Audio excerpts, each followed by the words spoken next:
hey Jake, welcome to the Wild Heart Athletics podcast. I really appreciate you taking the time to kind of talk to me and kind of talk to our audience about, your climbing experience and stuff like that. And I'd love for you to just introduce yourself to our audience. So, my name is Jake Frank. I'm recently just turned 26 here, and I've been an amputee for 25 years out of my 26 years on Earth. Okay, so sorry, how long has it been? You said you're 26 and I had my amputation done at 9 months old. So, okay, that's a new one for me. Wow, that is a long yeah, time. So you've I'm been kind of used to essentially it. like congenital, but I was born with legs. I just don't like remember having them at all, because my amputation was done so early. So I've always just kind of considered myself like congenital. But yeah, no, technically I did have legs for 9 months. I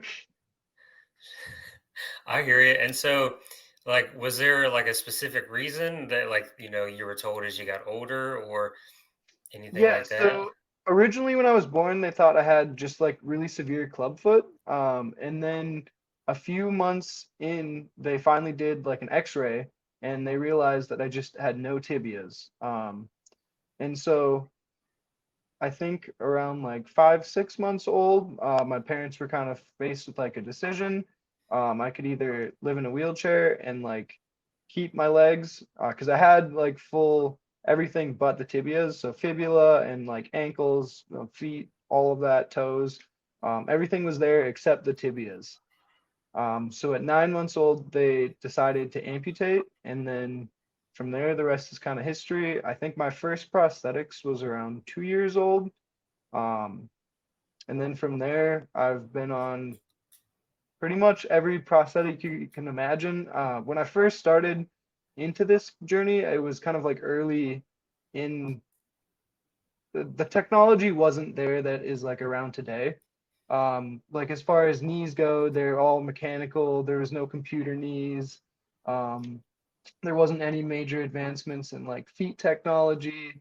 It was all very kind of archaic and like strap it on and like make the best of what you got. I got you. And so, since that was like 9 months old and kind of, I'm sure your memory might be a little bit fuzzy, but when was like the first time you really, you were aware of like prosthetics and kind of not having tibias and things like that? To be honest with you, I don't like I never really had a moment where I was like, oh dang, like I'm different. My parents kind of always raised me like just like my sister. I have an older sister, and they treated me no differently, expected me to kind of um, take care of myself just as much as they expected her to, and we kind of kept that same precedent.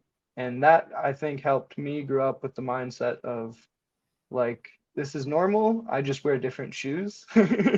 Was kind of the like idea that was planted in my head. Okay, yeah, dude, I love that, and that's cool that your parents were like, hey, come on, you're no different, let's go. And how important do you think that is for like parents of people that might be living with or dealing with an adaptation to be like, okay, come on, put your bootstraps on, let's go. So I think that is like the most one of the most important things is to have that good support system. It is super important to take into account each person's case is kind of different, and could feel completely different with the exact same amputation, the exact same circumstances. It's just like a person by person basis, but kind of like promoting the idea of, hey, like you're still an individual. You can still take care of yourself. That's incredibly important. And I think people view it as like, oh, that's like being mean, or the general idea is like you help people with disabilities or you help someone that's struggling. And sometimes it's good to get help 100%, but there's 99% of the time, I would say, there's a way you can do it. You just might have to do it a little bit differently. Yeah, and I think it's funny how you say that, like you might have to do it differently. And so now are there like some like little tips and tricks that you've kind of learned to make, your life more manageable or things like that? Honestly, I I tell Mhm. people all the time, my amputation is a very visual thing, but as far as living with it, I don't encounter too many hurdles. There's never been something that I've looked at that I've been like, oh, I definitely can't do that. It's always just been like, oh, how can I do that? And so that kind of with that mindset, so I guess mindset would be a really great tool. As far as adapting and kind of overcoming whatever your individual circumstance may be. Yeah, and I love how you mentioned like how can I do that? I think that's important because then it, like you said, it flips that mindset on of like you don't even think I can't do it. You're like, well, how can I do that? And I think that's really perfect. Yeah, that was Yeah, I awesome. think it's really important to remember that like adaption doesn't necessarily mean like you have to do something different. It just means the way that you do things might not look the same as others. And for everybody, that's really the same case. One person that has, or a group of people that all have the same amount of limbs and everything, they're all going to do it differently as well. It's up to your individual kind of ability. Yeah, and it's like how you perceive the problem too, right? Or like, the current situation. Because like I think that's what's really cool is like the human body is so different. It's like I was talking to a guy with like spinal cord injuries. Like you could have someone that does the same exact accident, does the same whatever happens to you, but then they're gonna have a different outcome versus the what they have. And it's mind blowing to like know that. Yeah, it's I know a lot of people with my exact amputation, and for everybody, it's all different, you know. And it can be like we're in the same prosthetics, we have been on prosthetics about the same amount of time, exact same amputation, but it's a different experience for everyone, and that's kind of yeah, it's a really rad part of being human is that individualism and like that originality in each person. Yeah, you're right. And so I would love to kind of learn like how your process was growing up with the amputation because I've never talked to anybody yet that's had to do that, and I think it would be really cool to like understand like how you went through school and things like that, and just kind of like you because we know the prosthetics have kind of gotten advanced as we got into this age too. So I'd love to kind of just hear your thoughts and like things that had happened if you're cool with sharing some stories and stuff. Yeah. Yeah, I would love to share. So I grew up in a really small town. It's called Hazen, North Dakota. And I think it's like a population of maybe like 5,000 people. So everybody knows everybody type deal. Small town. And I really didn't have any issues as far as like growing up with prosthetics. It was, I grew up wrestling. I grew up playing football. I played baseball for a little while. So a lot of sports, I guess, growing up. And I guess in that small town environment, I had a great group of people around me. Everyone kind of knew me, knew my story. And I also had the privilege of growing up around an adaptive community as well. From a young age, I got connected with the Challenge Athletes Foundation, and they connected me with Rudy Garcia Tolson, who is 10 years older than me, and he's a Paralympic swimmer, and he has my exact same amputation. And they flew him out to where I was living at the time. And his prosthetist ended up being my prosthetist's brother. So it's like this really small world, weird story type of thing.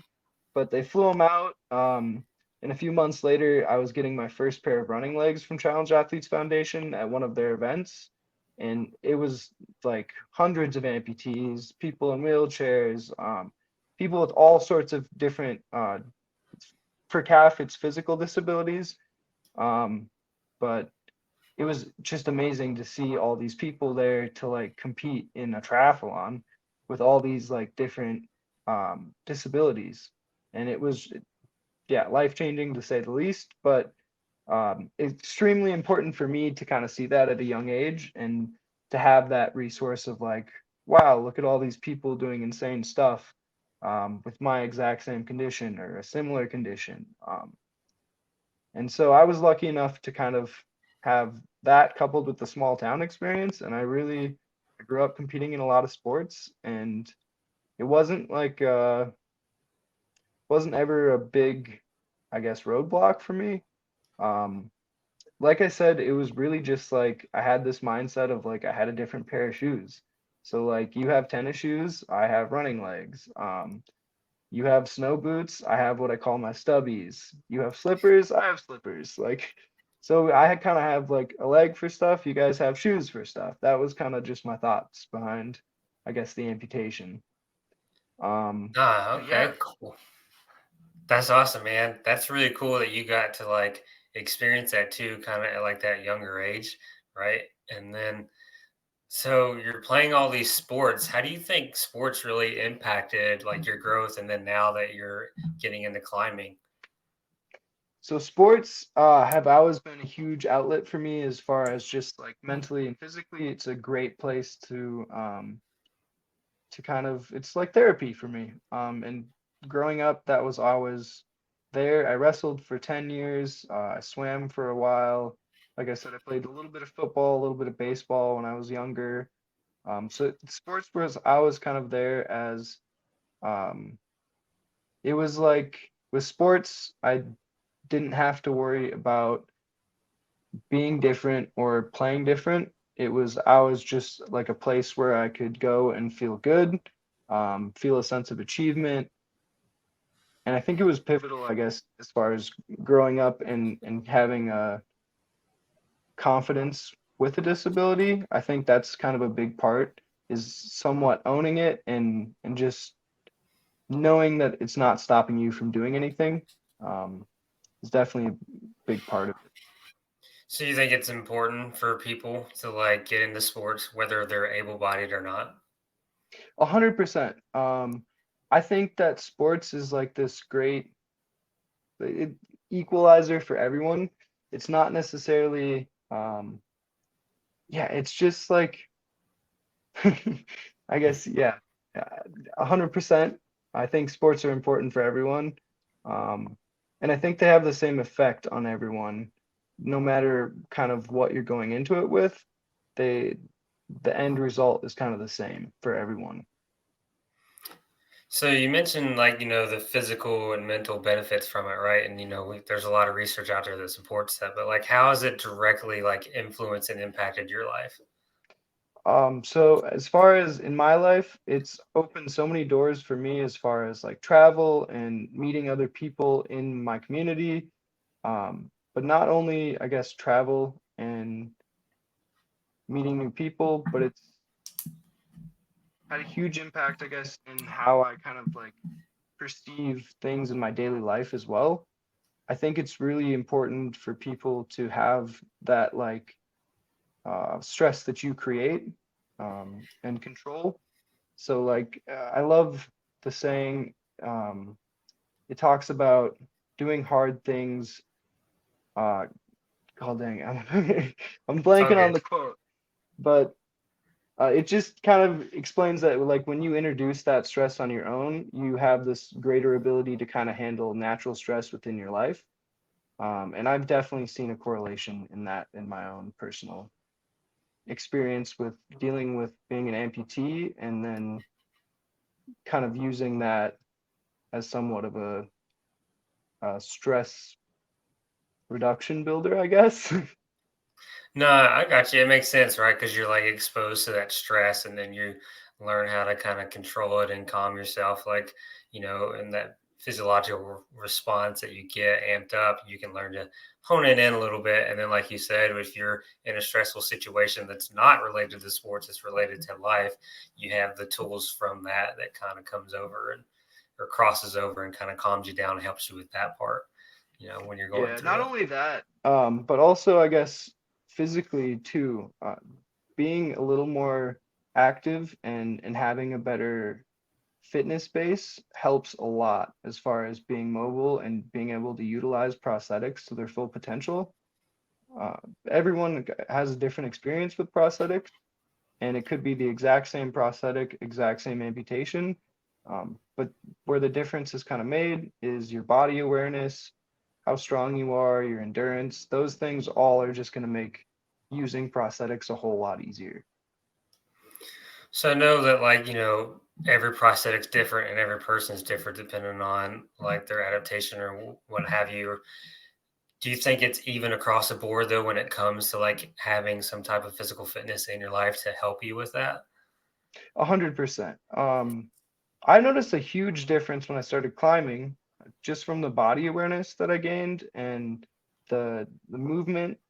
It really helped a lot with my balance, and walking, just everyday walking. It was huge for that. Yeah, that's the greatest thing about climbing. It's like active yoga but different is probably like a mini explanation, I guess I could say. But yeah, the body awareness is really big, which you don't get that. You can find it sometimes in sports, but there's nothing like climbing because as we both know, it's very finicky, it's very balanced depending on the style of climbing that you do. But I'd love to hear like how you got into climbing and when you first started. So I this is actually a funny story. I started climbing like 11 months ago. So we're not even quite a year into my climbing experience. Um, but I had come out to Salt Lake City for a hanger clinic event. Hanger Clinic is the prosthetic provider that I go through, and they had an Empower Fest, which is just kind of this big festival for amputees to come network with each other and learn skills and things for being an amputee and just living with that. And so I came out here for that event. I ended up on a rock wall at the National Ability Center, and I was like, wow, this is really fun. And I really liked Utah. So I started looking into moving out to Utah, and I found a really good prosthetic provider that she's one of the best in the country for bilateral above knee amputees. And so I kind of decided, I was like, all right, um, climbing's fun. Salt Lake is really cool. Let's kind of move out there and explore some of those avenues and get my legs fixed up. And so I moved out here and I started bouldering. That was kind of the first thing I started with. It was just the easiest. I didn't need a partner. You could just show up to the gym with your little bag of chalk and mess around on some boulders. So I started, I think it was probably a month into bouldering. I reached out to Ben Mayforth. He had belayed for me at the National Ability Center, and he is a part of the Front's local adaptive program. And so through Ben, I was introduced to the Front.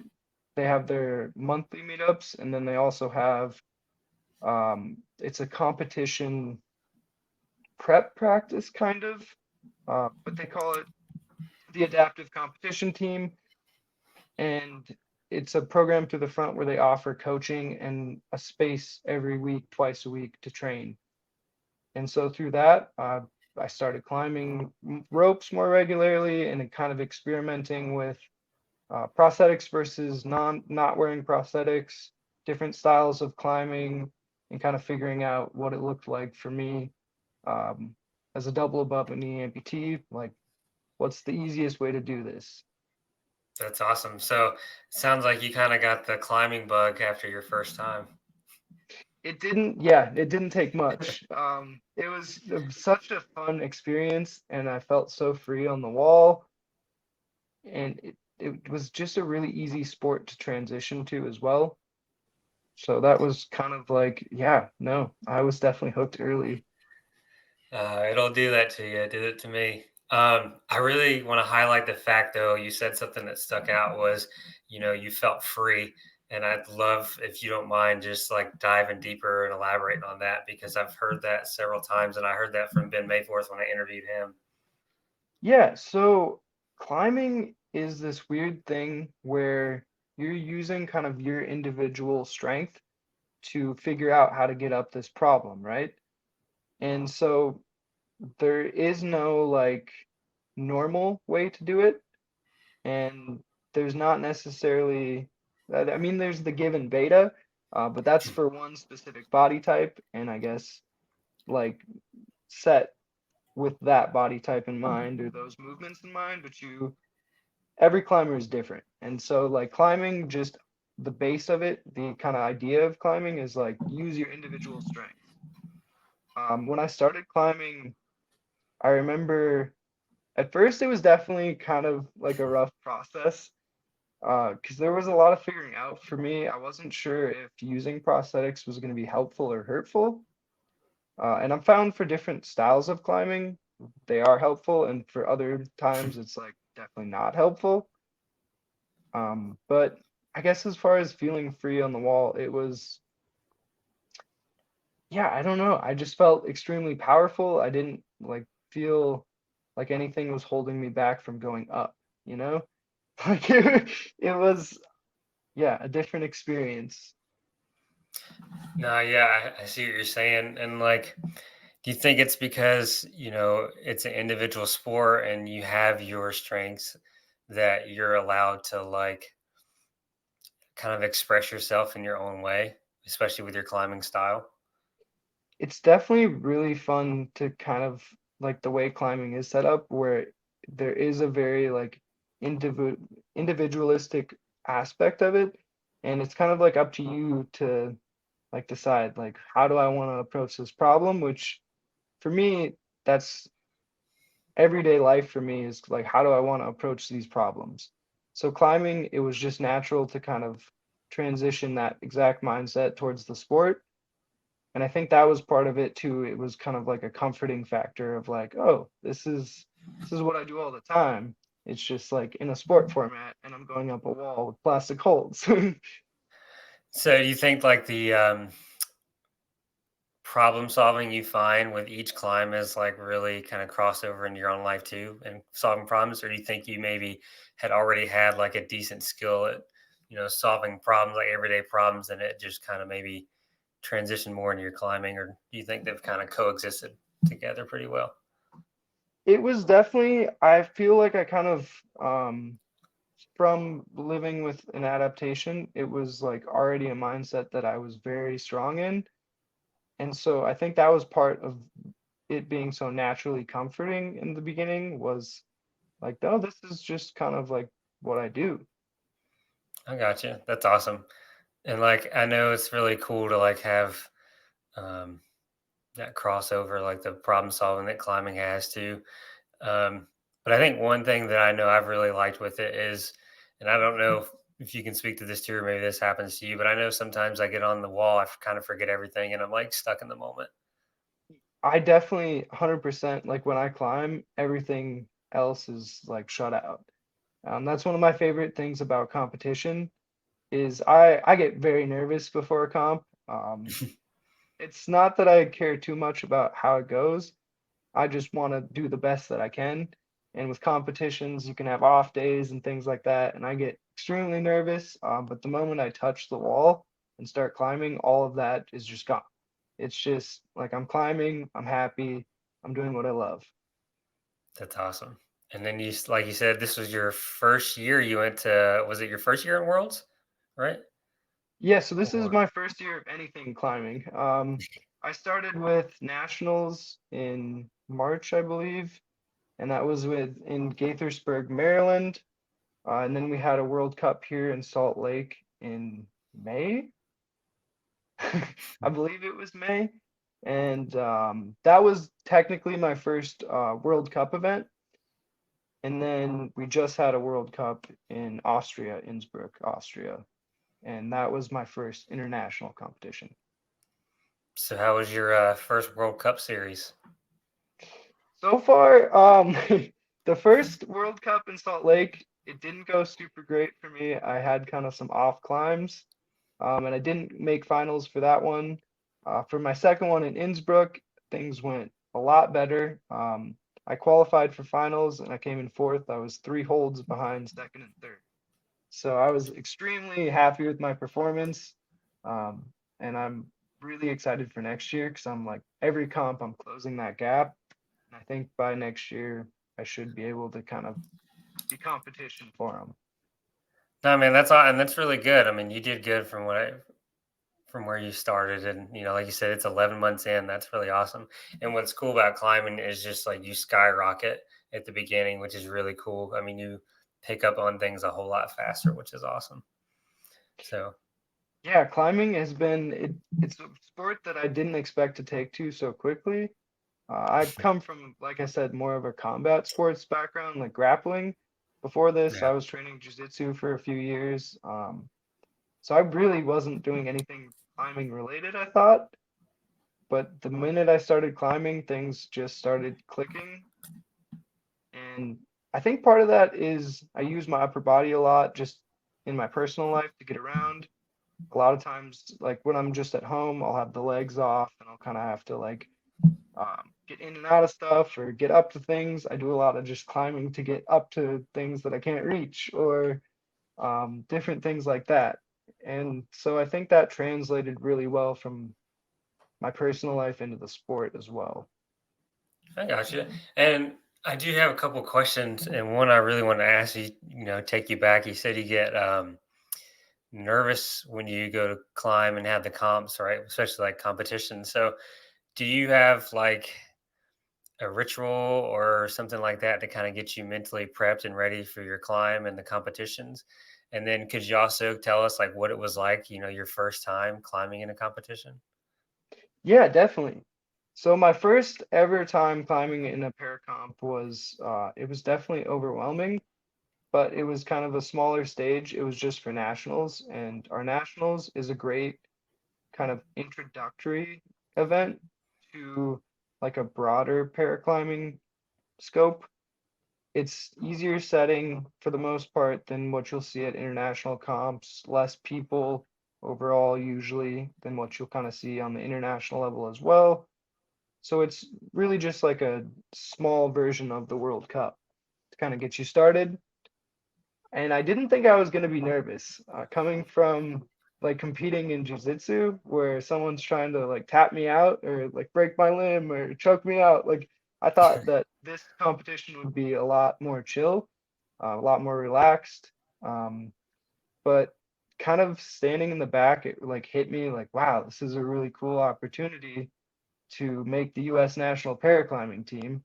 And from here, like I could go to international events. I could kind of like blossom out my climbing career, which would open up more opportunities to climb outside, more opportunities to climb with others. Um, it just opened a lot of doors, and kind of realizing that was definitely a little nerve wracking. There's also Sounds kind like of the unpredictability of climbing where you can just have these like really off days or you miss a hold by this much and you get your hand in the wrong spot and you just don't get a good grip on it or there's a lot of really small variables that could easily just oh now you're done like Yeah, it's like when like you said, you grab the hold, but you don't grab it good enough or correctly. You grab the wrong part of the hold, depending on how it's. I mean, there's so many variables, like you said. It's funny, or your prosthetic foot pops, and you're like, oh, and you weren't ready for it. yeah, that's one thing when I first started climbing with prosthetics. I started to set my foot and then I would do like a little shake. And that was like the way I would test out if I can remove my hands and start to use my feet as like a hold, or if I couldn't. Like if it pops, okay, you reset and then wiggle again, see if it sticks. Nah, that's a really interesting method. I haven't heard anybody say specifically how they have like, kind of developed a way to make sure they trust their foot. That's really interesting. Yeah, I've really found it helps a lot with my outdoor climbing. Most of my prosthetic climbing is done outdoors. When I sport climb, I climb no prosthetics and I campus. Okay. So all of my guess prosthetic climbing is mostly outside, other than bouldering. For boulders to drop off a boulder, I 100% want prosthetics below me and not just straight onto my stubs on the mat. That's understandable, depending on how high how high you are on the boulder or how high the boulder is. That makes Yeah, some complete of them, sense. some of them have a lot of height to them. It's definitely not something I'm trying to drop off, being like 4 feet tall without legs on. Probably not even 4 feet tall. I hear you, man. So no high balls in your future. Is that what you're saying? Maybe Maybe. it I don't depends. think I don't think my back and hips want any high ball falls in my future. That's fair. I don't think mine wanted either. Yeah.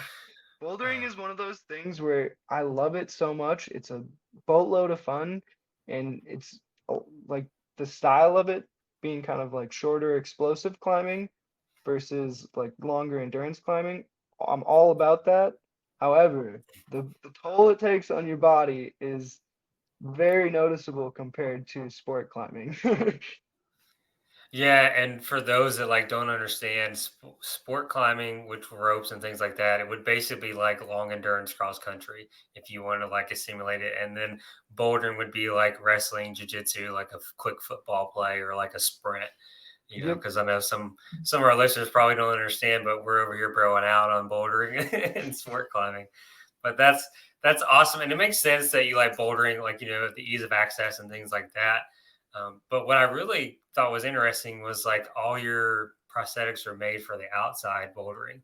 So now, did you have to go? Did it take a while to find like prosthetics that you trusted and wanted to use for that? Did you have to get any specifically made?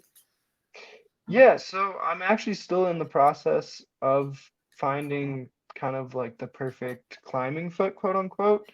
I'm on a third iteration now, or a fourth iteration actually, of a climbing foot that I've been making with a friend of mine in town here who fabricates.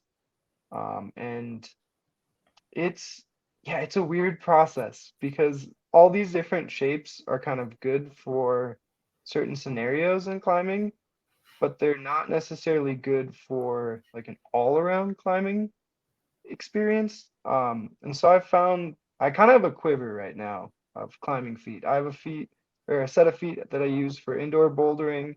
I have two sets of feet that I'm currently using for outdoor stuff.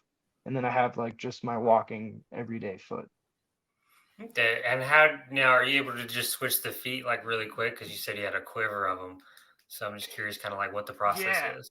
So I have two pylons coming off my prosthetics. I guess I can show you too if you want. That's up to you. So at the Oh, bottom cool. here of the prosthetic, I just have a pylon, and these little bolts come out, and I can put kind of whatever foot I want on the end of this, and so it just would pop off like right there. Okay, But awesome. So cool. yeah, Sorry, go super ahead. quick process. But yeah, no, it's weird because each style of climbing kind of wants a different shape or a different function, and so I keep finding myself running into issues outside kind of fixing the problem on the feet and then realizing like, oh, this doesn't work for everything. Yeah, that's like the people that like you see them go to the gym or whatever, or at the crag, no matter where they're climbing, they have like four shoes. They got their aggressive shoes, they got their all day shoes, things like that. So that's totally understandable. Yeah, no, I quickly found that it was one of those things where each felt extremely different. And especially for outdoor rock, where the rock type has a huge difference on your kind of climbing experience with it. Like for example, quartz, my first experience on quartz was very, very different from limestone pockets or messing around on sandstone in Joe's. Okay, yeah, that makes sense. Like the rock style, and what kind of rock it is, whether it's like you said, sandstone or limestone, or like slab versus overhang. I'm sure Yep. overhang's your Yeah. favorite. Yes, sir. Yep. I definitely am geared towards climbing that is handhold friendly. I'm trying to use my prosthetics more, like I said, for outdoor stuff, but it's hard when I'm training sport climbing as a campus focused style versus when I get outside, you can't really just campus outside. I know a few gentlemen who do it, so it is totally possible, but it's insane, like you have to be a very good climber to be able to just campus outside. Yeah, to just campus only, you got to have some strong fingers and tendons and things like Yes, that because sir. That's the quickest way to get a pulley injury or to pop something in the hand. Yeah, and most routes outdoors are kind of spacey for campus moves. Like in order to throw from one move to another, you would have to be a very powerful individual.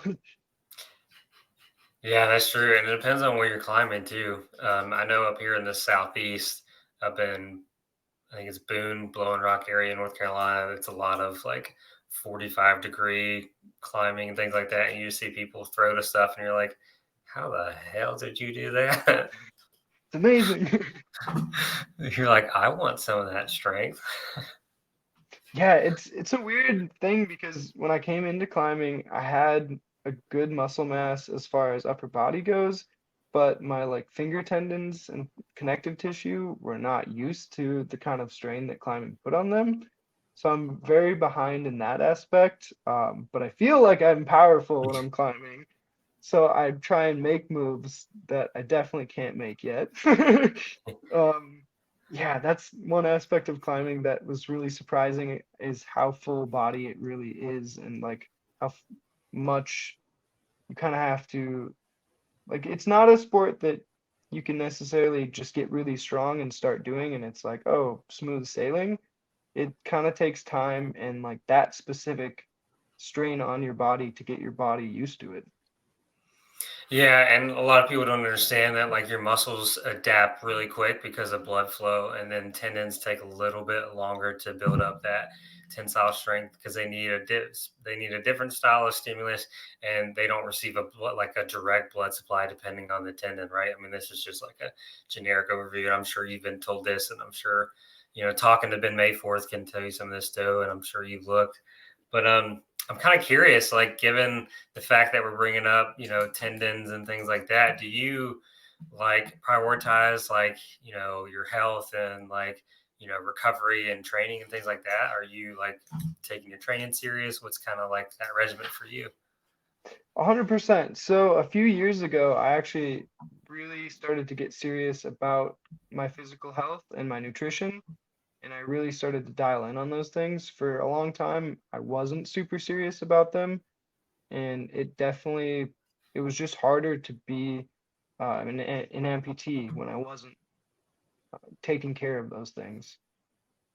So I started to really focus on my nutrition first and kind of went on a weight loss journey. And then I started a strength and conditioning slash mobility regimen. And those have always been ironclad. I've stuck with that. And then I've kind of just sprinkled climbing in on top. I'm still not super dialed on my climbing regimen. That is one thing that I overtrain a lot. I'm a person that if I could, I would climb 7 days a week. But I think right now, usually I'm probably climbing 4 to 5, which is still a ridiculous amount. But that's one thing that I'm starting to focus on. I'm actually working with the training center here locally in Salt Lake City. They have a climbing training center for USA athletes, and I'm just working on kind of my first real climbing regimen with them and getting an actual workout plan with a focus in place. When I first started climbing, it was kind of just like climb, get that experience, get a little bit better, get your body a little more used to this sport. But now I'm kind of finding it's time to like start focusing on certain areas like finger strength to kind of progress my climbing goals. No, I think that's excellent, like you said, and it, I'm sure you have a background coming from jujitsu, wrestling, and like you said, I think you mentioned you played. Was it? I think you wrestled. Did you say football too, or did you say another sport? I can't remember. So I grew up when I was really young, baseball, football, Baseball. and wrestling. And then I think about middle school, I transitioned into more just wrestling. And then throughout high school, I was swimming. Um, Okay. yeah, yeah, it's been a whole smorgasbord of sports throughout the years. The most recent is jujitsu and climbing. That's kind of climbing seems to be the one that'll probably last the longest, and I feel like I've kind of found my new sport for the foreseeable future. Yeah, that's awesome, man. I'm glad to hear it's climbing. Just because I don't have a bias or anything for climbing, but oh man, that's awesome. I think that's really cool because I knew the USA like climbing was down in Salt Lake, but I didn't know they had like training stuff. And I'd really love to kind of hear what your experience has been like with them, just because I'm interested, in like what all that entails, just from my strength and conditioning background and like personal training background that I'm currently going through school for. I'm about to nerd out, so I'd love to hear all about it. Definitely. Yeah. So I just kind of, like I said, Nationals was my first introduction to USA paraclimbing and the USA team and kind of the resources they had. We actually didn't get the announcement that climbing would be a Paralympic sport until the 26th, so 10 days ago, something like that. It was very recent that we actually got the news that it would be in the 28 Paralympics, and I think its first year in the Olympics was quite recently as well, if I'm not mistaken. I'm not super great with my climbing history yet. I'm still learning, still studying and kind of like learning about the sport's history. But once it was added officially as kind of a Paralympic sport, we started to see a lot more focus on our Paralympic climbers. Before that, the TC was open to us for access, but we really haven't utilized it. There's so many great adaptive programs in Salt Lake to train with that the training center is kind of a place where if you want to go to the next level, it's a great resource. But to start, there's so many awesome programs and local gyms that you can kind of get your start outside of that. And I haven't had much experience, I guess, with their training programs yet. Like I said, we just kind of started to get that access and those resources as the announcement was made that it was a Paralympic sport. And so I guess the benefits of kind of that I've experienced, the most profound was the training costs go down because they offer training plans. And I haven't seen my first training plan yet. Like I said, I just reached out, so still waiting on my first training plan from them. But they also give you access to a bunch of gyms and memberships to gyms, so you're not paying for those costs directly. That was huge for me. I work full time as well as train, and the rest of my time is kind of spent at adaptive meetups or working with the various charities that I kind of work with that are involved with all adaptive sports focused. So outside of that, it's sometimes tough to afford some of these sporting opportunities. So the biggest difference I guess I've noticed being a part of that is access to gyms and access to those upper level training without the costs. And that's incredible. They have that resource for you guys, especially now. And so, correct me if I'm wrong. You said that like you guys had access, but now you're getting training because it was recently announced that climbing is going to be in the Paralympics for 2028. Correct? Yeah, and so I think the resource was always there for para athletes that wanted to progress to kind of reach out, but it was less of a focus because Okay. there was really just the World Cup events for paraclimbing before this, and not to discount the World Cups at all. They're awesome events and they're huge. It was an amazing experience, but there wasn't really ever um, like that huge event as such as the Paralympics to train for. So the US paraclimbing team didn't necessarily have as many resources or the support that they're about to have.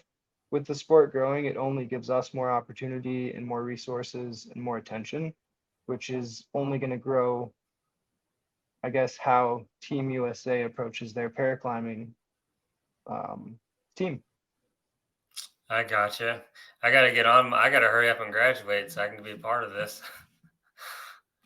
That's Yeah, awesome. no, it's in its infancy right now, so it's kind of like we aren't even 100% how we're going to get classified. We're not sure about any of the like fine print details yet. It's all still very like fresh and new. So it's going to be really exciting to kind of see what new possibilities open up just because of the new exposure from being in the Paralympic Games. Yeah, and like you said, that's a big thing. Now you're on like this big international stage. And so like going forward, do you have any like personal ambitions to try to make it and be a part of the USA Paralympic climbing team? 100%. So in 28, I'll be 30. So I'll be getting kind of old, but I think that a realistic goal 100% is in 4 years to be ready for Paralympic climbing games.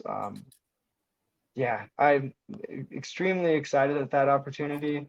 Not only does it kind of grow our sport and like the opportunities for us as athletes within the sport, it also is just one of those like once in a lifetime opportunities. Like I don't want to pass that up. Nah, man, I hear you. And 30's not old. I'm 30. It's not old, I promise. You got it. I believe in you.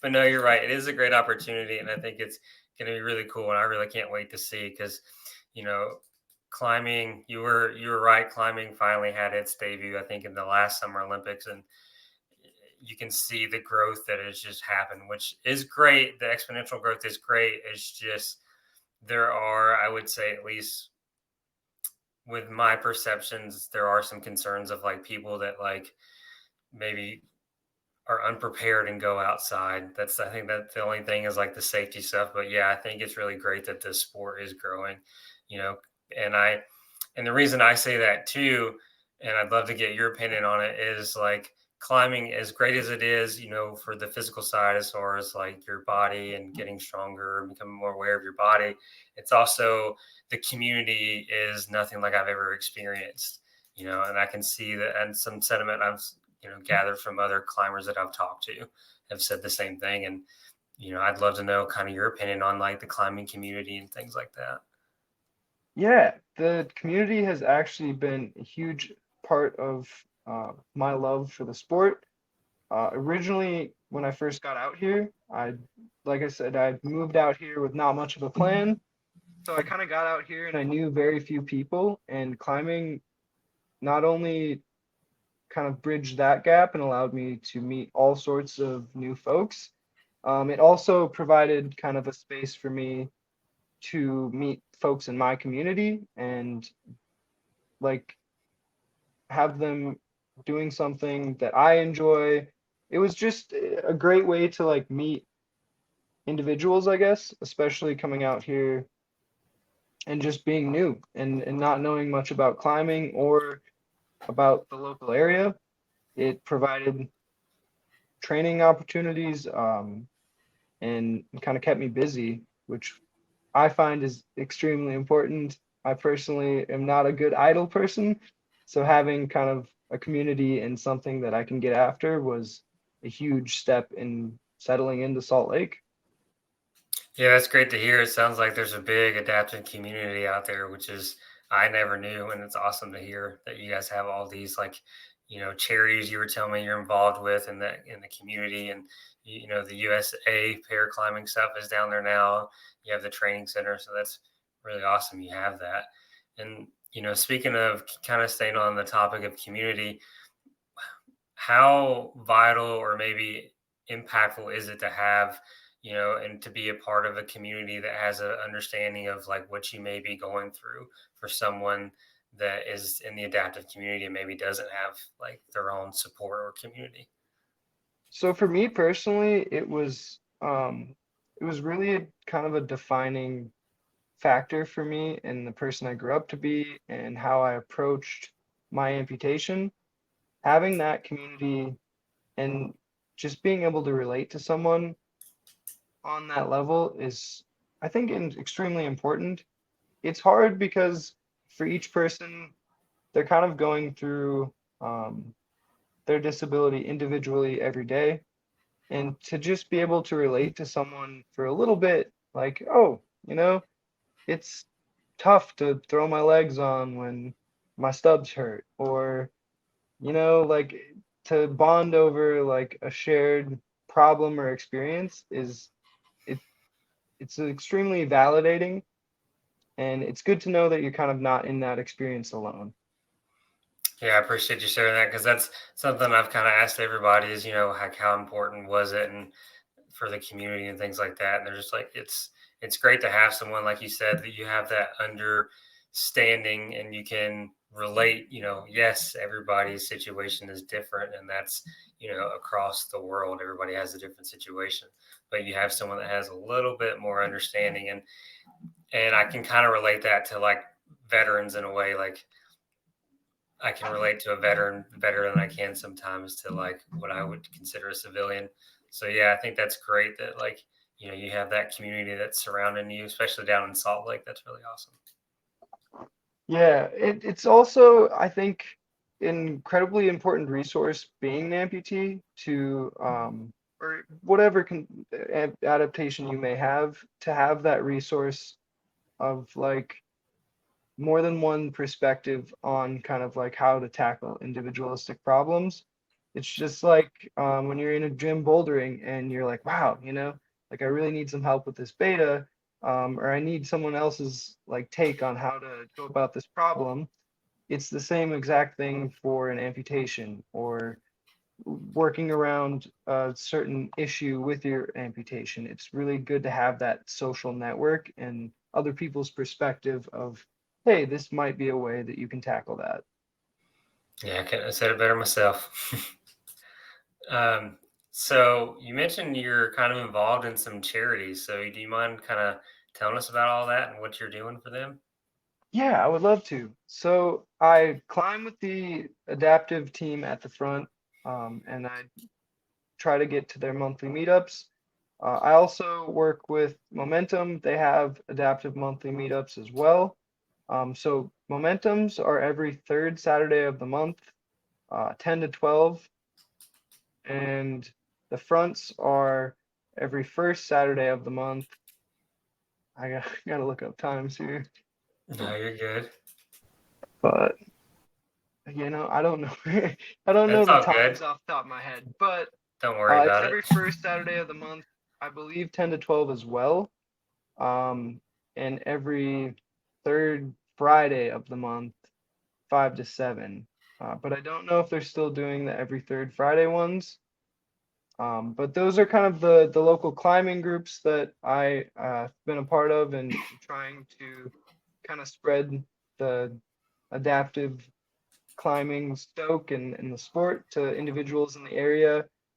Um, and then I also work with the Challenge Athletes Foundation. That's kind of who really shaped like my perspective growing up. They work with physical disabilities and getting people money to just be involved in sport. Their kind of mission statement is empowering lives through sport. And I've been working with them since I was probably 8 years old, and I oh dang it, I'm blanking It's all on good. specifics and details. But other than that, I also am starting to plan some outdoor climbing clinics. So I noticed when I first got to Salt Lake that there was all these indoor adaptive opportunities for climbing, but when it comes to outdoors, there's this added level of kind of danger, and a lot of people, or a lot of programs, not people, are kind of weary to take on that level of risk to their program, and it's just that it's a whole different animal than just like taking someone adaptive climbing. So I have a clinic coming up September 20th to the 23rd, I believe. Let me double check those dates. That one I You're gotta good. get right. Goodness.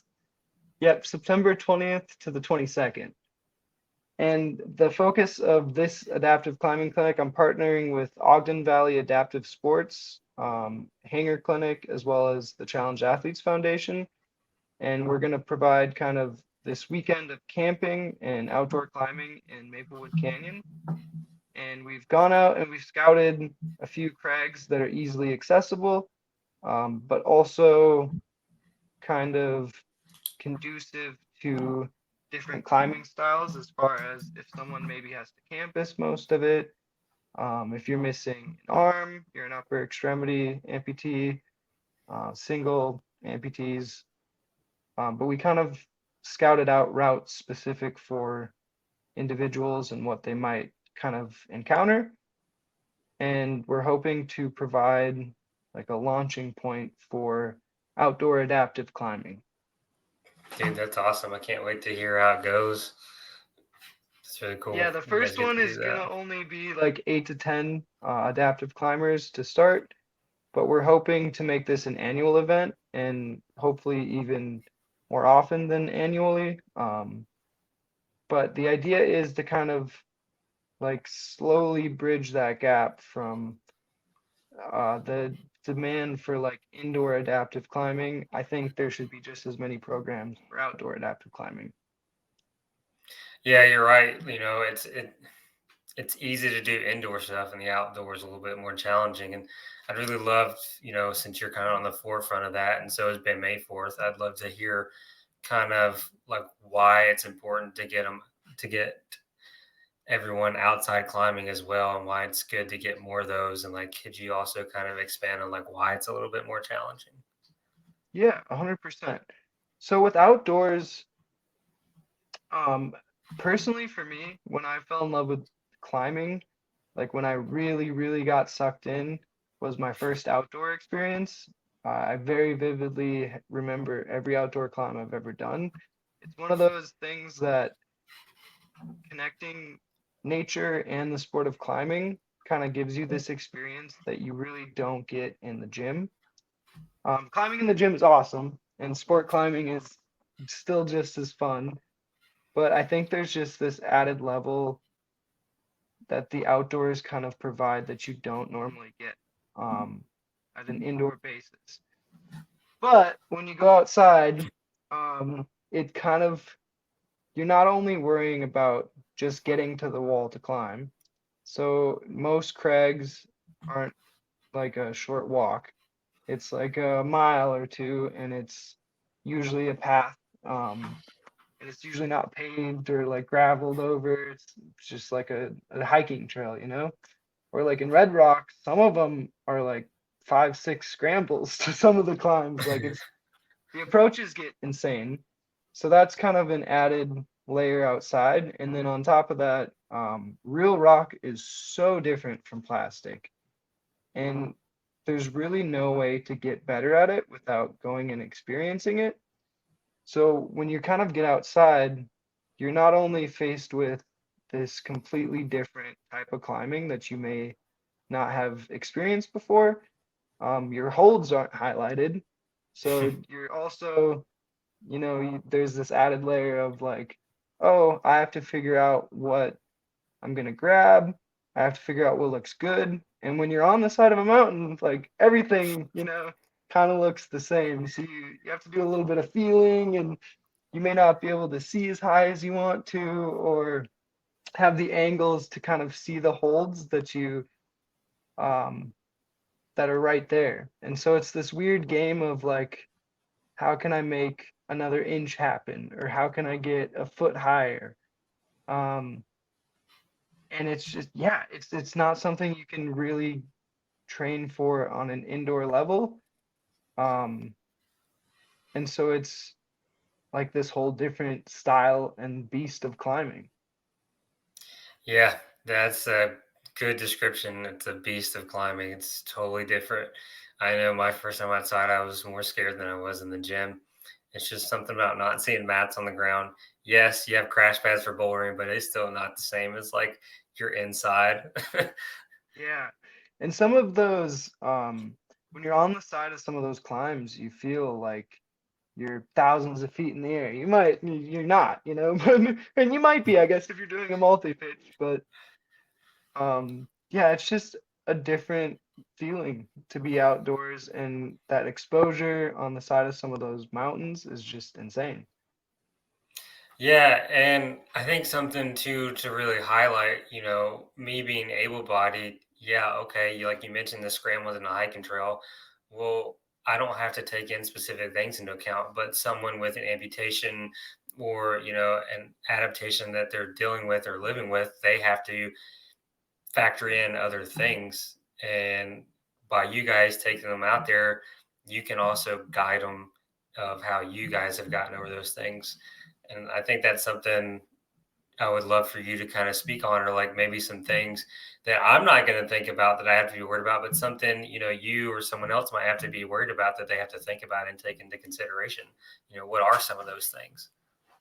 Yeah, so for me personally, like inclines and declines can get kind of weird, just hiking them. So having the right feet for that, keeping in mind that I may want to be closer to the ground in case I do trip on something or come across some really rough terrain, it's just easier to be lower.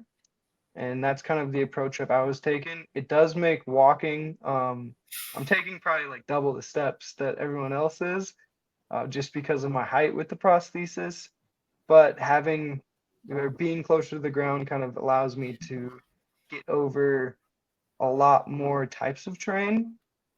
And it also kind of gives me the ability to, if I do fall or whatever it may be, it's not as like far of a fall, so it's not quite so damaging. But as far as it's a very different beast when I'm thinking of taking on an outdoor climb. The first thing I think about is the approach. And because that could in itself be an entire workout for an adaptive person. Just getting to the crag could be a whole workout in itself. So that is definitely like the first thing I kind of look at is the approach. I come from a background of quite a bit of hiking. I did some living out in Oregon and up in the Upper Peninsula in Michigan, and I really spent a lot of time on trails out there. So I have a good comfort level on them. But for most amputees, hiking trail is probably not the most comfortable place, and they probably haven't encountered them, especially if they're a newer amputee. Just learning to walk again is your first priority. And then after that, you start to worry about things like hiking, things like that. So, yeah, the approach in itself could be a complete undertaking for someone. Um, So having kind of a realistic idea of what you're going to face before the climb, I think that's really important to take into account, especially because climbing is such an endurance, like focused sport, or not necessarily focused, but it requires a lot of endurance when you're climbing on these outdoor routes. Keeping in mind, hey, I only have so much of a gas tank is very important. Also, as far as like accessibility goes, like I don't have a lot of things that I run into where I'm like, oh, I can't do that. Like I said, it's one of those things where it's just like, how can I do that? But for someone else, there may just be certain things that they want to avoid, and it's not always the easiest to find crags that like fit what you need, I guess. Whereas gyms are kind of built to focus on like, oh, this is how I'm going to bring the easiest experience to a climber. The outdoors is like you got to figure out how you're going to get yourself to the crag and like how you're going to get that experience. Yeah, I think that was a great explanation, right? Like you said, gyms are set up for pretty much everybody and ease of access versus climbing. It's like, what's the best way for you to navigate that, altering terrain and things like that? Yeah, and everybody knows kind of their ability level and their comfortability with the outdoors. And so I think that is one of those things where it's a very you kind of have to have that self-awareness and know like, hey, this is what I'm getting into. um, and this is where I'm at physically. So like this is a reasonable goal here or here, like it's gotta you kind of have to know yourself, like what am I comfortable with? I think it is important to kind of push those boundaries as an individual, but definitely take into account like realistic boundaries. I think that's an important aspect of outdoor climbing. Yeah, I'm gonna second that one, especially when it comes to outdoor climbing. No matter who you are, it is good to, yes, push boundaries, but also be intelligent about pushing those boundaries. And like you said, what what you're comfortable with and what you can do. You understand your limitations to a point, but like you said, don't push it just enough to where it goes from, you've mitigated risk to now you've got into, oh no, that's probably the best way, I'm screwed kind of thing. But yeah, that's really awesome that you're getting people outside. I think that's a really good benefit. Just because there's just so many benefits physically and mentally just from being outside in general, whether it's hiking and things like that. But then you take in that climbing, and there's just nothing like feeling the rock, being outside, seeing the views, seeing the mountains, depending on where you're climbing at. And so that's really awesome that you're going to be getting people out like that and having these events. That's really cool, dude. Thank you. Yeah, no, it's just such a different experience, and I really want to offer that experience to everyone. I don't, like I said, with climbing, it's an awesome sport because you're using your individual strength to figure out a problem. So really, when we're talking about adaptive climbing, like it's just climbing. We're adaptive folks that are climbing 100%, but we're just climbing. Like you're using your individual strength just like a tall guy is using his tall legs on the wall. Like he's figured out his strengths, you got to figure out yours. Yeah, those tall people, man, they got that tall, not strong beta, is what I like to say, just because I'm short. I wish sometimes that I could just reach through boulders. There's definitely been a few times that I've been like, hey, I was like 2 feet higher. Right? It's like, oh yeah, just reach up. That's not how it works, bro. Yep, I wish. Right? Oh man, yeah, that's so awesome. So you mentioned that you spent time in Oregon and kind of Upper Michigan area. What were you doing up there? Just out of curiosity.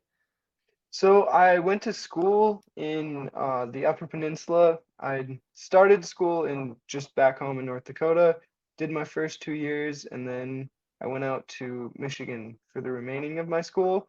And I was up in that Upper Peninsula Marquette area for school. And I picked the area based on kind of like the outdoor appeal of it, as well as the schooling. But a big part of my decision was like the outdoor area. Oregon, I went to work after school, and I had spent some time on the coast in Oregon growing up, just taking some trips out there. I had actually met an amputee friend that I visited every once in a while on the coast just to check in with him. And so I knew I loved Oregon, so I moved out to Oregon after school, and that 100% was also for the outdoor recreation as well. Um, that would 100%. There was no other reason for me to move to Oregon other than I just really enjoyed, specifically the southern coast is my favorite area. The hikes out there are phenomenal. The outdoors experiences you can go Eastern Oregon and you can have like this high desert, or you can go to Western Oregon and have the coast and mountains, and there's just everything you could ever want outdoors in this small area. No, man, that's awesome. Thanks for sharing because I've heard really great things about Oregon, and I can't wait to check it out one of these days. I've spent some time in Washington, but never Oregon yet. Keyword It's yet. absolutely beautiful. And like I said, there's you kind of whatever like you want from nature, you can get in these like different parts of the state. And I lived right in the middle. I was in Eugene, Oregon, so I Hmm. could go west, east, I could go north to Portland and have this kind of like big city experience. Um, and I had mountains right next to me. Like it was phenomenal. It doesn't compare, I will say. The mountains there don't compare to the mountains in Utah.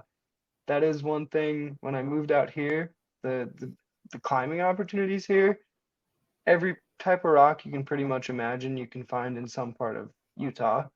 And like I live 10 minutes away from these super quality climbs, in the Cottonwoods, or I can drive an hour out to the mountains by Ogden, or I can go to Maplewood Canyon, and that's an hour away. And like, yeah, the climbing here is just unmatched. Just rub it in, Jake. Just rub it in. No, I think the closest climbing to me, I mean, closest quality climbing is Boone, which is like roughly a little over an hour, right at maybe an hour and a half from us, which is nice. But if I like want to go to like somewhere big that's either sport or bouldering, it has to be like Tennessee or West Virginia. And then we got Limbo, but it's all trad. So it's a little bit different. But that's awesome that you got all that climbing. I've heard really good things about Utah and stuff like that. Yeah, I didn't, like I said, I hadn't done any climbing really before I moved out here. So I didn't know what I was moving to, but I got very lucky with my choice. It's literally every type of rock you can pretty much imagine. There's these different areas for it, and they're all within about an hour, 2 hour drive of Salt Lake. And not only is it there like sport climbing and great trad climbing here, but there's also some really awesome bouldering. So it's really just everything you could ask for. It's got big mountains, it's got fun crags. Um, yeah, and it's really cool because Utah has great places to kind of, I would say, like break into outdoor climbing that aren't necessarily as aggressive as some of the like famous Red Rock sites or like Yosemite. I feel like some of those older established sites are much harder than what you would kind of expect given their gradings and things like that. They're very different, I feel like, than some of these newer outdoor grades and similar routes. Yeah, no, that's a great thing that they have that out there, like the introductory stuff. Like we got like it's like Pilot Mountain, which is near us, which isn't too bad, and it's all sport, which is nice. But um, that's cool that you're out there. You're just like selling Utah right now, and I'm like, all right. I'm like Oregon, Utah, Oregon, Utah. I have to see, and all the adaptive stuff out there, and then the Paralympics, dude. Just keep stacking up the list. You're just making it. Yeah, You're enticing me, Jake.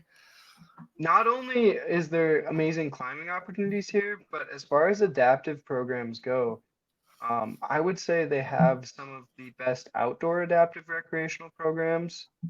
And on top of that, um, just the variety of sports that you can get up to in Utah is so great.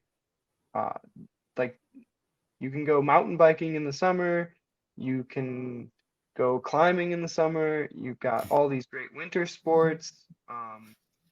And they all have programs here locally. Like there's the National Ability Center, there is all these adaptive climbing programs, there's Wasatch Adaptive, there's Ogden Valley Adaptive Sports.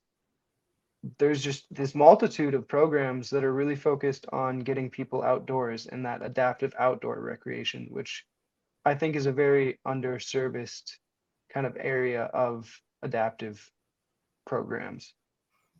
Yeah, I think you're right. I think it is an underserved area, right? And it like needs a little bit more awareness, just because and that goes back to like our earlier statements of like the physical and mental benefits that come from community sports, the outdoors. And like you said, we're broing out over climbing, but like there's mountain biking, there's skiing, there's snowboarding, depending on what you're going to do. Even if you just simply want to go hiking, there's all this kind of stuff.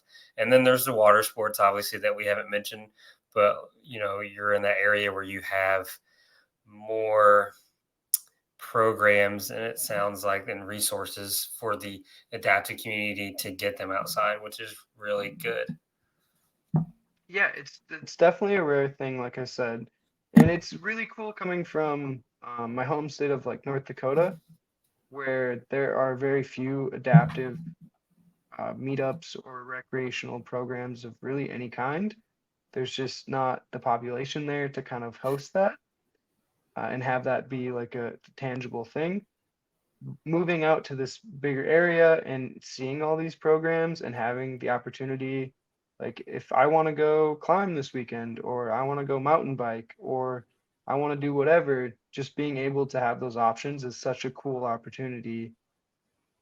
Yeah, and I kind of want to highlight the fact that you said, where you're from, North Dakota, there wasn't what you're finding in Salt Lake and stuff like that where you're at now.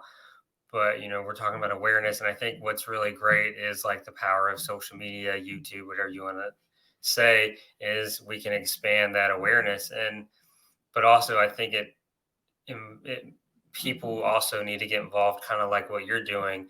And so, other than the charities you volunteer with and work with, and you're about to start getting people into outdoor climbing, do you have any like other aspirations to kind of help in that area, or to facilitate other like resources maybe in other locations, not just where you are, to like get people into like adaptive sports?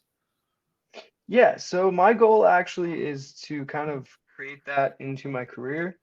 One of the driving factors for the move out here, as well as legs and kind of climbing, was just the opportunity to be more involved in the adaptive community and to kind of give back some of the things that I've learned over my time being an amputee. I just felt like I had gotten to a really great place with my personal experience with my amputation, and I kind of wanted to help others navigate to a similar headspace and kind of open some doors as well for people as far as nutrition and like physical health goes.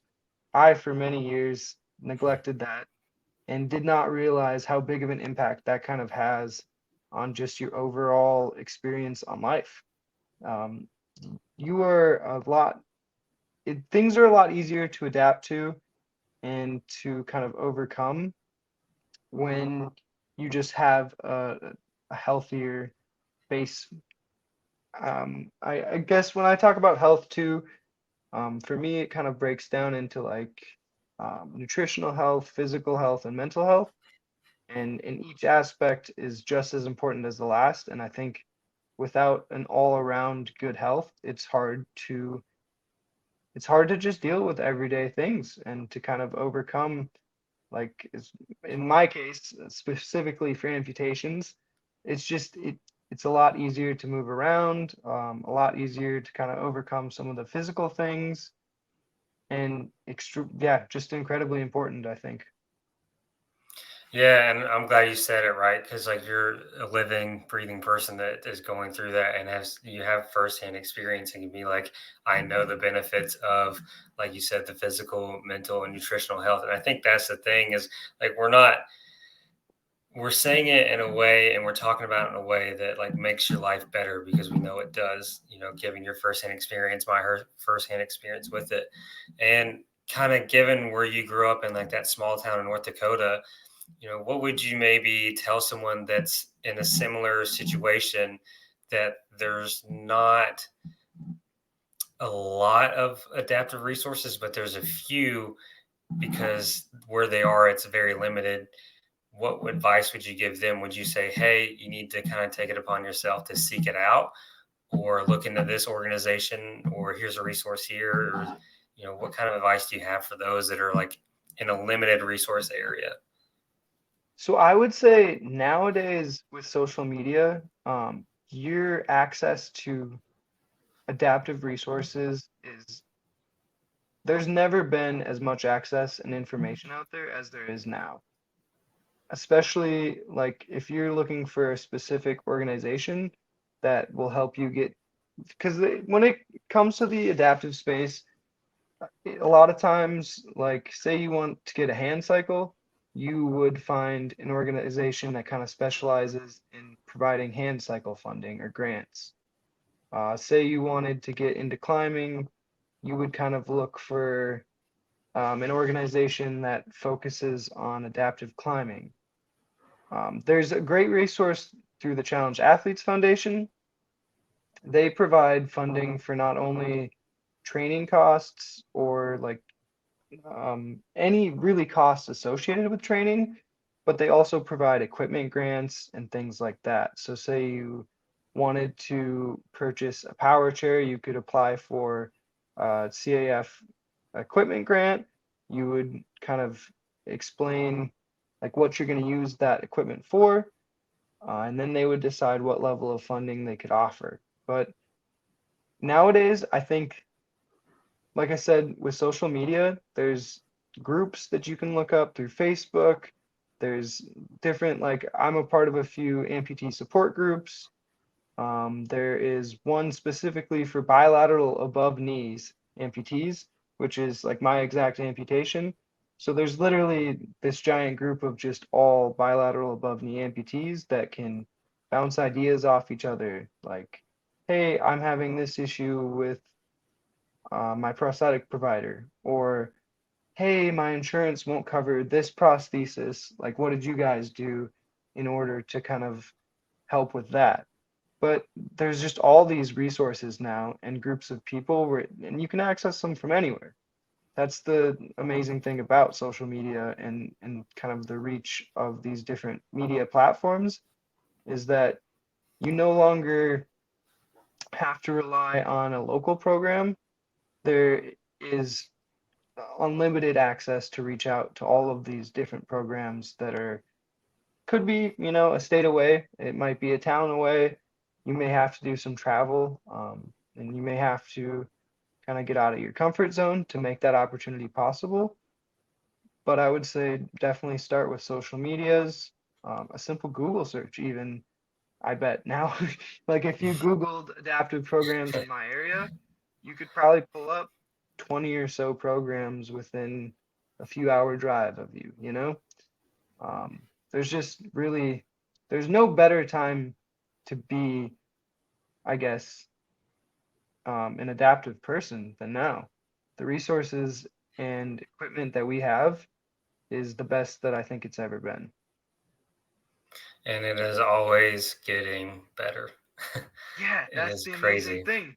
There's just more opportunities for groups, there's more support, there is better prosthetics, there's better adaptive equipment. Like it's just, it continually grows and gets more in depth. So 5 years from now, it's going to be even better. Yeah, I greatly appreciate you sharing those insights, especially about the grants, right? And like you said, it's most likely a Google search away. And, with the power of the internet, you don't have to, like you said, rely on local resources, which, not that local resources are terrible, but like you said, if you're in like a small town in the middle of nowhere, hop on Google, everybody's got Wi-Fi somewhere, even even the local library. But like, I Yep. think that's what's Yeah. cool. Yeah, Uh, because for some of those smaller towns and smaller population areas, there's just not going to be enough adaptive folks to have programs and funding in place. So I think it is really important to keep in mind that there are just as many programs that kind of focus local as there are programs that have um, a more wide and broader scope of people that they're trying to reach.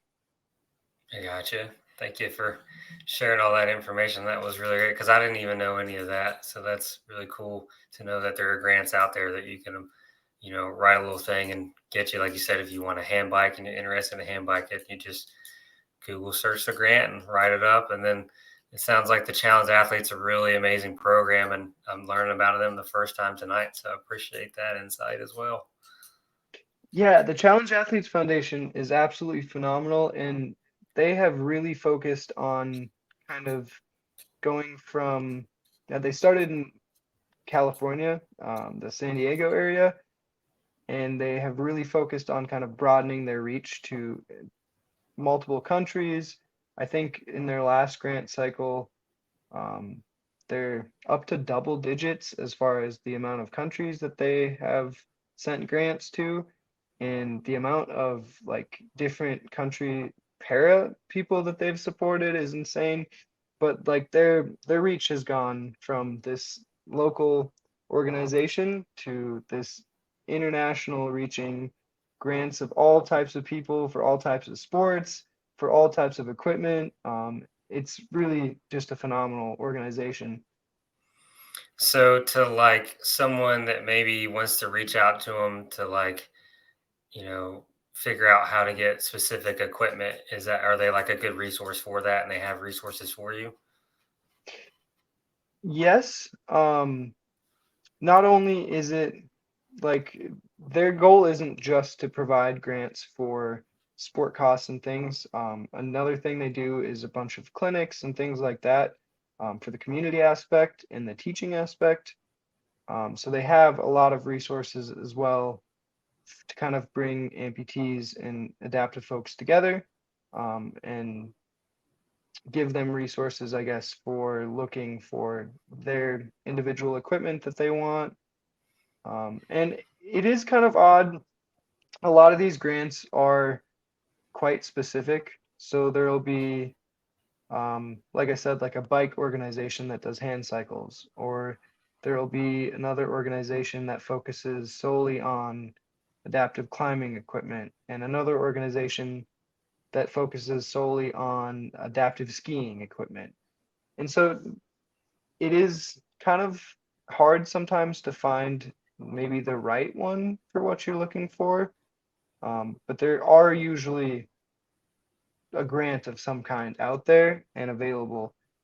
The one thing to keep in mind with grants is there are usually grant cycles.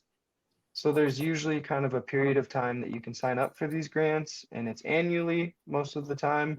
So there'll be like um, from June until December, you can sign up for the annual grant. And then when that grant cycle ends, there's kind of like a 6, 7 month wait period in there in between the grant cycles. So it is one of those things where there isn't necessarily always a grant available right at the moment you need it. So that is something to keep in mind when you're kind of thinking about funding these things or going through grant processes to help fund adaptive equipment or adaptive sporting things is there is usually kind of like a timeline that you have to kind of make that happen. I greatly appreciate that insight because that is something I didn't know that there were grant cycles. That's really great information. Thank you for putting that out there. That's awesome. Yeah, some of them do like just you sign up whenever type of deal. But a lot of them are kind of like, hey, here's the window, and that's the window for this year. And then you're not in that window, you can sign up next year in that window. But there is most of the time with what they call the grant cycle. I gotcha. Well, Jake, thank you for all that information and kind of giving people advice for that, especially with the grants and things like that. And I really appreciate, like you mentioned, and challenge athletes a lot tonight. So that's really awesome. I'm definitely going to check them out. But man, I got a kind of a curiosity question. We've been broing out over climbing and things like that, and I love it. But I'd really love to know what your experience was like wrestling and jujitsu, just because I've been involved in jujitsu a little bit before. But like, what was your experience like, and how awesome was it and fun was it for you? So, grappling is another one of those sports where you're kind of using like your individual strengths, especially jujitsu, because like you tailor your jujitsu game to like what you like and what interests you and what works with your body. And so it was definitely one of those things I gravitated towards because of that aspect. Also, something about the physicality of like wrestling and grappling focused sports. There's just something about it that is taxing and so demanding that it kind of builds a character that I feel like you aren't able to get from anything but that experience. So that was another huge thing that kind of really sucked me into the whole world of grappling. But Jiu-Jitsu, my personal favorite thing was, like I said, kind of like you get to build your game and your style based around what like whatever interests you and what works for you. And so finding kind of like a puzzle to each type of opponent in Jiu-Jitsu was one of my favorite things, like the aspect of that puzzle solving on top of kind of like it's already like an adaptive sport without you even knowing it's adaptive, you know? Like it's very kind of set up to be like perfect for um taking that mindset towards it. Another thing that's kind of really fun about the grappling is there's like drawbacks and perks to having no legs. So you're lighter and you're in a lighter weight class than uh, someone with like your similar upper body and build. However, like there is definitely a lack of things you like. You notice there's certain movements that just aren't a possibility for you. So that was kind of fun, just figuring out what aspects of it were kind of conducive to being an amputee and what weren't the most conducive. Um, but it was one of those things that was really easily adapted again. It wasn't like something that I had to really change the sport to make it work for me. It was just like, hey, what aspects of the sport work for me? Do you see a crossover with like your climbing into your jujitsu and then your jujitsu kind of crossing over your into your climbing and they complement each other? 100%. I think that's why I had such quick progression when I started climbing was some of those body awareness skills and the problem solving skills that I had taken from jiu-jitsu. That was the sport that I had done right before climbing. I still roll every once in a while. It's definitely far less frequent. I'm worried about injuring myself in jiu-jitsu and messing up my climbing. So that's kind of an added area to worry about when you start to get into the world of grappling. But 100% there was a lot of correlation, and I feel like the skills you learn in jiu-jitsu are very transferable to a climbing wall. Not necessarily physically all the time. Like I always say that climbing is its own beast. You have to like climb to understand the toll climbing takes on you. But I feel like that's the exact same with jujitsu. Like it's one of those things where it's like you have to go and spend an hour doing jujitsu and rolling to experience the fatigue of an hour of jujitsu. Yeah, I mean that you couldn't said any better, right? There's nothing like we can sit here, people can listen to this conversation and be like get all amped up to go and hear about jujitsu and climbing and things like that. But there's nothing like going and actually doing an hour of rolling and an hour of climbing just because, especially if you've never done it before, you're gonna feel muscles you never thought existed. It's very humbling. It was one of those things where I thought coming from a pretty good athletic baseline that I would just, oh, fly up the walls. Like, this will be so easy. And then, like I said, I realized very quickly that my fingers were way too weak, and like my Yeah. tendons were not what they needed to be to climb how I thought I could climb. Yeah, I'm right there with you. My first time climbing, I was like, oh, it's fine. I'm physically in shape, whatever. And I was like, oh boy, I messed up. Yeah, that's still my biggest battle right now is finger strength and kind of grip strength, especially being a campus style of sport climbing, fighting tendonitis and different like issues with my connective tissue. And I popped a finger pulley not that long ago, and that was a whole thing. And yeah, it's very hard on parts of my body that have never had to work this hard before.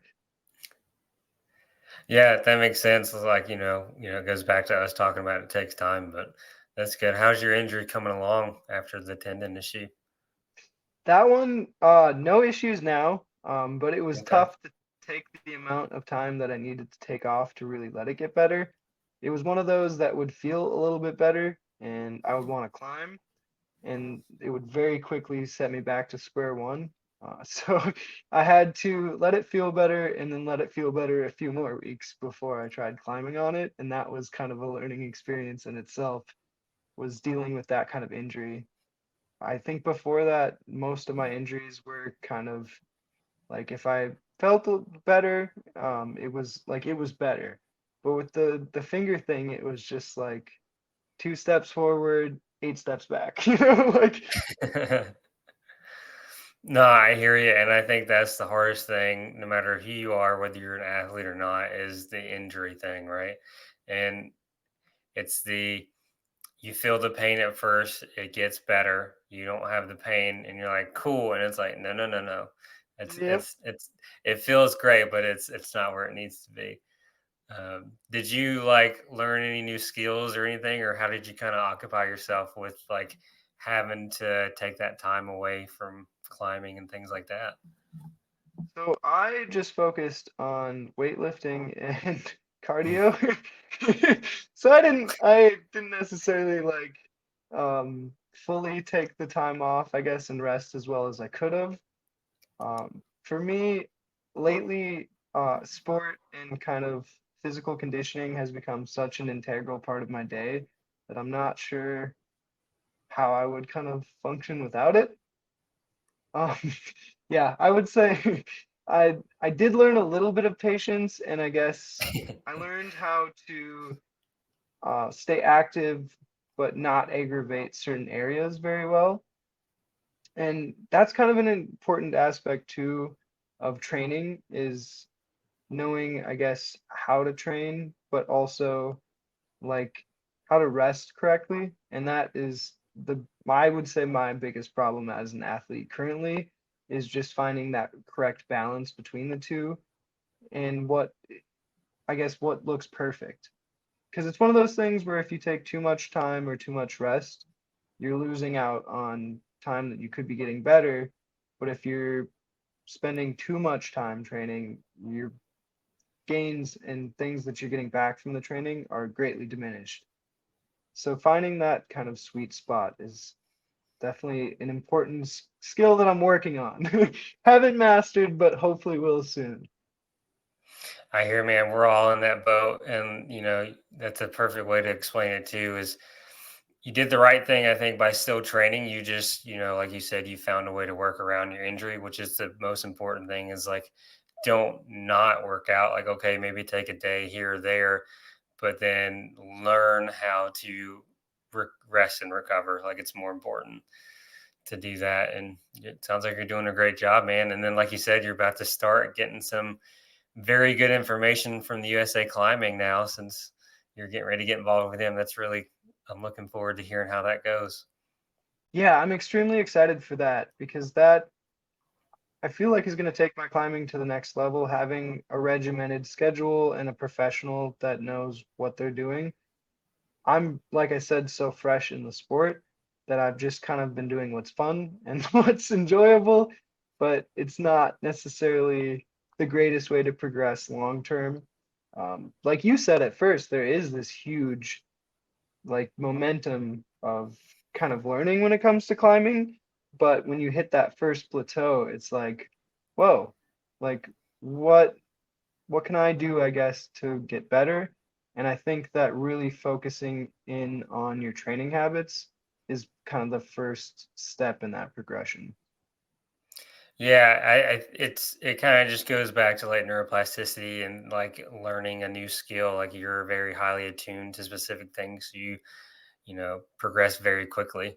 And then, like you said, you hit that plateau, and then sometimes it's a strength thing, sometimes it's just a body thing where it's like tendons and stuff like that. And then it's also, you've learned so much, you build these like habits. Like, there are specific climbing moves I can do without thinking about it, and then there's some where I'm like, I'm kind of lost. But Yep. yeah, that's awesome.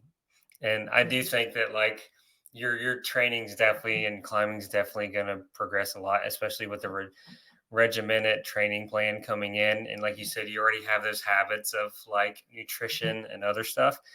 Um, I just I've this is just because I've heard it from other people, is sometimes when you start training for climbing, it becomes training and you lose a little bit of that, not joy, but that's kind of a good way to explain it, is you lose the happiness, joy that came when you first started climbing. But having your background, I'm sure that won't be a problem. And you also have something to look forward to now that climbing is going to be in the Paralympics in 2028. So Yeah, no, I am incredibly excited for that opportunity as well as the training side.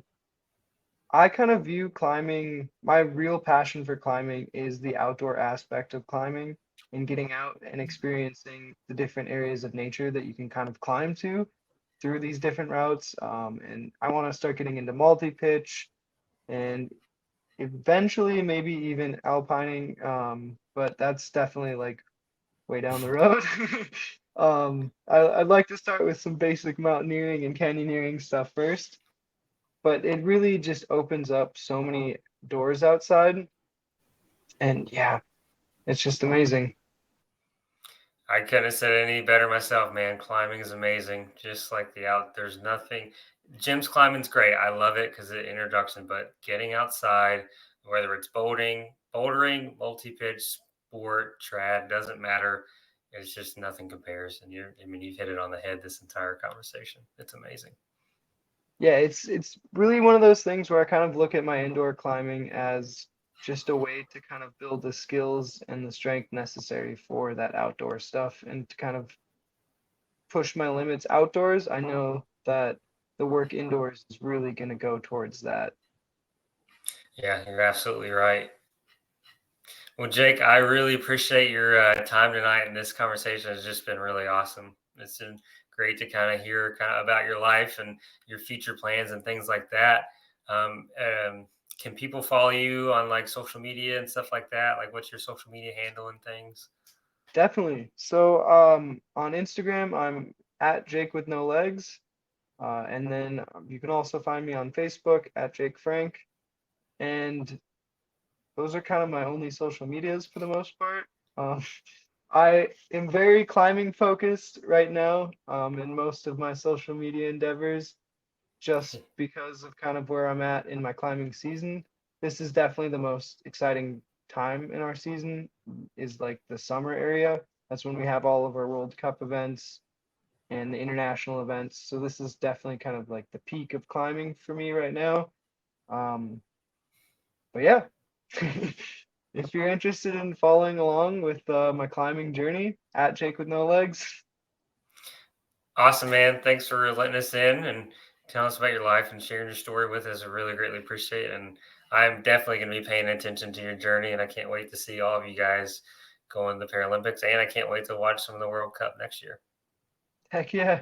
Thank you for your time, and thank you for this platform to kind of spread this message and get this information out to people. Anytime, man. It's a pleasure.